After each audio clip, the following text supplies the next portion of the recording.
നമസ്കാരം എല്ലാ പ്രിയപ്പെട്ട കൂട്ടുകാർക്കും സ്റ്റുഡൻസ് ഓൺ ഫലയിലേക്ക് സ്വാഗതം. വിദ്യാഭ്യാസ സ്ഥാപനങ്ങൾക്ക് അവധി പ്രഖ്യാപിച്ച തീരുമാനമാണ് നിങ്ങളിലേക്ക് ഷെയർ ചെയ്യുന്നത്. സ്കൂളുകൾക്ക്, കോളേജുകൾക്ക്, സർക്കാർ സ്ഥാപനങ്ങൾക്ക് എല്ലാം അവധി പ്രഖ്യാപിച്ചുകൊണ്ട് ഉത്തരവ് ഉണ്ട്.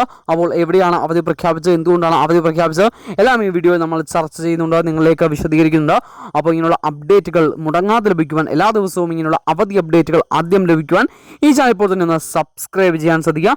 അതുപോലെ ജസ്റ്റ് ഒന്ന് ലൈക്ക് ചെയ്ത് ജസ്റ്റ് ഒന്ന് സപ്പോർട്ട് ചെയ്ത് ജസ്റ്റ് ഒന്ന് ലൈക്ക് ചെയ്യാൻ നിങ്ങൾ പ്രത്യേകം ശ്രദ്ധിക്കുക.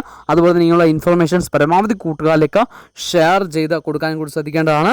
ഷെയർ ഓപ്ഷൻ പരമാവധി പ്രയോജനപ്പെടുത്തി കൂട്ടുകാരിലേക്ക് എത്തിച്ചു നൽകുക. അതുപോലെ തന്നെ ഇങ്ങനെയുള്ള അപ്ഡേറ്റുകൾ ഒഫീഷ്യലായിട്ട് വരുന്നത് മാത്രമാണ് നമ്മൾ ഷെയർ ചെയ്യുന്നത്. അൺഒഫീഷ്യലായിട്ടുള്ള ഒരു അപ്ഡേറ്റ് നമ്മുടെ ചാനലിൽ ഷെയർ ചെയ്യാറില്ല. അതുകൊണ്ട് നിങ്ങളെ ഓർമ്മപ്പെടുത്തുകയാണ്. അപ്പോൾ നാളത്തെ ദിവസം ഉപതിരഞ്ഞെടുപ്പ് പ്രമാണിച്ച് പാലക്കാട് നിയോജക മണ്ഡലത്തിൽ, അതായത് പാലക്കാട് നിയമസഭാ നിയോജക മണ്ഡലത്തിലെ സ്കൂളുകൾക്കും കോളേജുകൾക്കും സർക്കാർ സ്ഥാപനങ്ങൾക്കും അവധിയായിരിക്കും. ഒരു അപ്ഡേറ്റ് ഷെയർ ചെയ്യുന്നു.